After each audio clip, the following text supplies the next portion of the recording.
Պարոն Աբրահամյան, ինչպես եք մեկնաբանում այսօր մեկնարկած գործողությունները առհասարակ Ռոբերտ Քոչարյանի ընտանիքի, նրա հետ փոխկապակցված բիզնեսների, այդ բիզնեսների տնօրենների տներում նաև խոզարկություններ էին իրականացվում, սա ինչի արդյունքն ու հետևանքն է ըստ ձեզ։ Անկասկած քաղաքական հետապնդման հետ գործ ունենք եւ ես կասեի նույնիսկ միգուցե նաև քաղաքական հաշվեհարդարի հետ գործ ունենք։ Մենք մեր խմբակցությունը, մեր դիրքորոշումը հայտնել ենք, ակնհայտ էր երեք տեղի ունեցած միջադեպից հետո նման, այսինքն հաջորդ առավոտ նման գործողությունը բացահայտ ցույց է տալիս, որ սա քաղաքական հետապնդում է եւ փաստացի իշխանությունները նման պարագայում, երբ որ հանդիպում են համապատասխան արձագանքի, դիմում են արդեն իրենց մահակի իրավապահ համակարգի օգնությանը, այսպես ասած։ Պարոն Աբրահամյան, Նիկոլ Փաշինյանը եկավ խորհրդարան, ելույթներ ունեցավ, մշակել էիք ԿՊ-ի հետ համագործակցություն, այսպես ասած համագործակցություն էիք ձեռք բերել բարեկրթության հետ կապված, պահպանվեց այդ բարեկրթության կանոնը։ Հարաբերականորեն կարելի ասել պահպանվեց, եթե չհաշվենք մի քանի միջադեպեր, որոնք եղան, հատկապես այն ժամանակ, երբ որ Նիկոլ Փաշինյանը եւ Քաղաքացիական պայմանագիր խմբակցության անդամները ամենայն հայոց կաթողիկոսին սկսեցին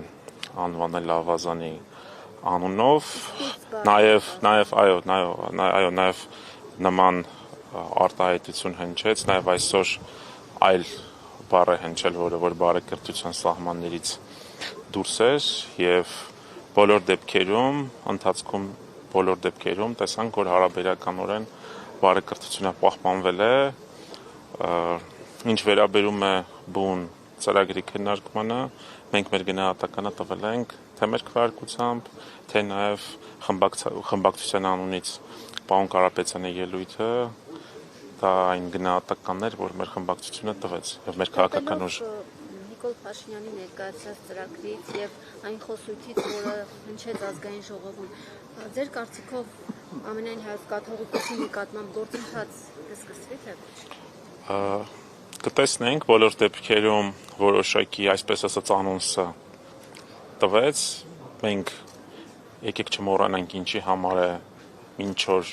մինչ օրս հունիսի 17-ից անցած տարվա կալանքի տակ գտնվում, անազատության մեջ գտնվում ուժեղ Հայաստան դաշինքի առաջնորդ Սամվել Կարապետյանը մեր ձևով եկեղեցին պաշտպանելու համար հավաստիացնում ենք, պաշտպանել ենք եւ պաշտպանելու ենք մեր ձևով հայ առաքելական Սուրբ եկեղեցին։ Պարոն Աբրահամյան, իսկ ինչպես եք պատրաստվում պաշտպանել, պայքարել, դիմակայել այս բռնաճնշումներին, քանի որ ինչպես տեսնում ենք, ընդհանրապես պետք է որ Նիկոլ Փաշինյանը գա Ամբիոն, ելույթ ունենա եւ վերջ հաջորդ րոպեից, հաջորդ օրից, հաջորդ պահից իրավապահները անցնում են գործի։ Գիտեք, դա ավելի շատ վկայում է իշխանությունների թուլության մասին, իշխանությունները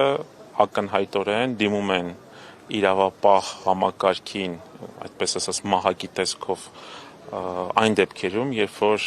հասկանում են, որ քաղաքական դաշտում, քաղաքական տիրույթում ընդդիմության հետ չեն կարող մրցակցել, ինչի վառապացույցը նաև տեսնում ենք հիմա։